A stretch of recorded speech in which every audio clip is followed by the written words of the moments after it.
At this point, we aren't really interested in relations in general.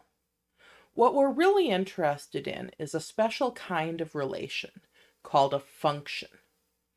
In a function, each input gives exactly one output.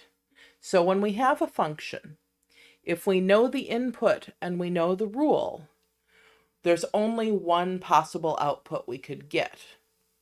Looking at the example relations from example 2, these kind of toy relations, the first one, the rule we said was something like the output is the noise that the input makes if you ask a 5-year-old. We see that the dog says bark, but the dog also says woof. This is not a function because the input dog appears with two different outputs. So because the same input can give two different outputs, this is not a function. It's not the case that if I tell you an animal, there's only one noise a 5-year-old might tell you that it makes. However, in our second example, where we said the output was the input's age, well, if you ask someone their age, there's only one correct answer, right? If Eric is 18, he's not at the same time 17 or 19 or 22. If Seth is 20, he's not at the same time some other age. Same for Christy and Jennifer. This is a function because a person only has one age at any particular time. Similarly, our third kind of toy example, the output is the input multiplied by 2. Right, so input 0 only gives 0. Input 2 only gives 4. Input 4 only gives 8. Right, this is also a function because if I multiply a particular number by 2, there's only one answer. So we see that we can show that something's not a function by finding an input that can give two different outputs. To show that something is a function, we need to know that every input can only give one unique output. So in these next examples, we don't know what the rules are. So we're just looking at the values in the tables. We're saying that in these next examples, these functions only apply, or rather these relations only apply to these specific inputs and outputs. So in example A here, we have input 0, input 4 appearing twice, and input 9. Input 0 only gives output 0. Input 9 only gives output 3. But input 4 can give output 2 or -2. So because input 4 can give one of two outputs, this is not a function. And the reason that it's not a function is that input 4 appears with two different outputs. Okay, so in B here, we see that all of the inputs are different, -2, 0, 2, and 3. Since the inputs are all different, we can't have some input giving two different outputs. So this is a function. And it's a function because all inputs are different. Similarly, in example C here, we see that the inputs are all different. So this is again a function because all the inputs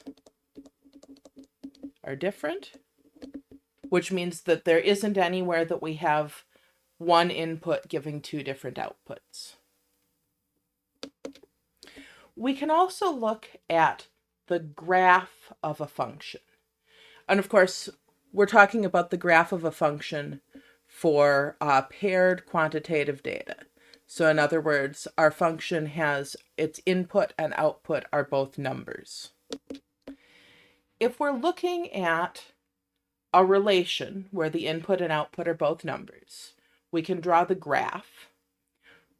And on the graph, the pairs are just the pair. Input is the x coordinate, output is the y coordinate. And so we have this test to see whether a graph is the graph of a function, and it's called the vertical line test. Remember, the way that we set up axes, a vertical line contains all the points that have the same x coordinate. So if we can draw a vertical line that crosses the graph more than once, that's showing that there are 2 points on our graph, 2 pairs input-output, that have the same input, the same x value, and different outputs, different y values. So if a vertical line crosses the graph more than once, that is not a function. The way we've phrased it here is, if every vertical line crosses the graph no more than once, so that means it can cross it once or never. Maybe some vertical lines never cross the graph, that's fine. If none of them cross more than once, then the graph is a function. So in example 4 here, this vertical line crosses the graph twice. So this point and this point have the same x coordinate but different y coordinates, the same input but different outputs. Therefore, this is not a function.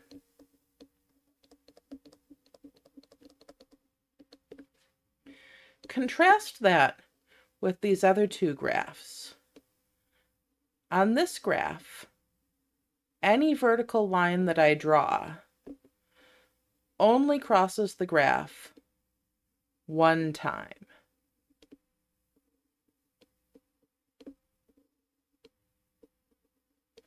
Or maybe I draw over here and it doesn't cross the graph at all. Because these vertical lines cross the graph either one time or no times, this is a function. Similarly over here, and now it looks like this graph extends beyond what we've actually drawn. So maybe vertical lines that don't appear to cross this graph actually do further up or further down. But this graph also passes the vertical line test, because every vertical line we draw crosses our graph only once, or maybe none. We don't know this line over here, we don't see it cross the graph. Maybe the way that this extends, it'll cross that vertical line, or maybe it won't. We don't know. Either way, from what we see anyway, this is the graph of a function again. Right, so we say that these graphs pass the vertical line test. Any vertical line crosses these graphs either once or never.